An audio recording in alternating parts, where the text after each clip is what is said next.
لیگی رہنما زاہد خان نے کہا ہے کہ خیبر پختونخوا میں حکومتوں کو دوسرے صوبوں پر چڑھائی کے سوا کوئی کام نہیں۔ پہلے پرویز خٹک اور گنڈا پور اسلام آباد پر چڑھ دوڑتے تھے اور اب سہیل آفریدی آ گئے ہیں۔ انہوں نے عطا تارڑ کے ہمراہ پریس کانفرنس میں کہا کہ بانی نے پی ٹی آئی کو بچانے کے لیے صوبے کو دہشت گردی میں جھونکا۔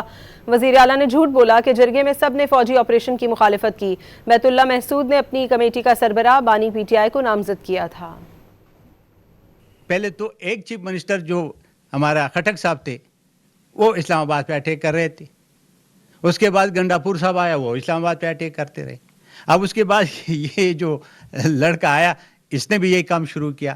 یہ جو ہمارا چیف منسٹر صاحب ہے اس دن میں نے تقریر بھی کی، میں نے آپ دوستوں کو بھیجا ہے، اتنا جھوٹ بولا کہ ایس پی آر کا اس دن میں سنا رہا تھا کہ اس نے کہا کہ جی وہ جرگہ ہم نے بلائے تو وہ جرگے میں سب نے آپریشن کی مخالفت کی تھی۔ اس نے جو ہمارا صوبے کا جو ستیاناش کر دیا نا، آپ کو یاد ہوگا، اور یہ اس کی لیڈر کی بات ہے، وہ کہتا ہے کہ میں اس لیے یہ کہہ رہا ہوں کہ باقی ساری پارٹیوں کو تو زخم لگی ہے تو میں پی ٹی آئی کو نہیں مروا سکتا ہوں، وہ یہ کہتا ہے۔ بیت اللہ محسود نے جب اپنی کمیٹی بنا دی تو اس کے سربراہ اس نے کس کو بنایا؟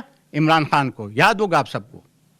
تو ان کا اس کے ساتھ اتنا نزاکت ہے، وہ کیسے اس کی بات کرے گا؟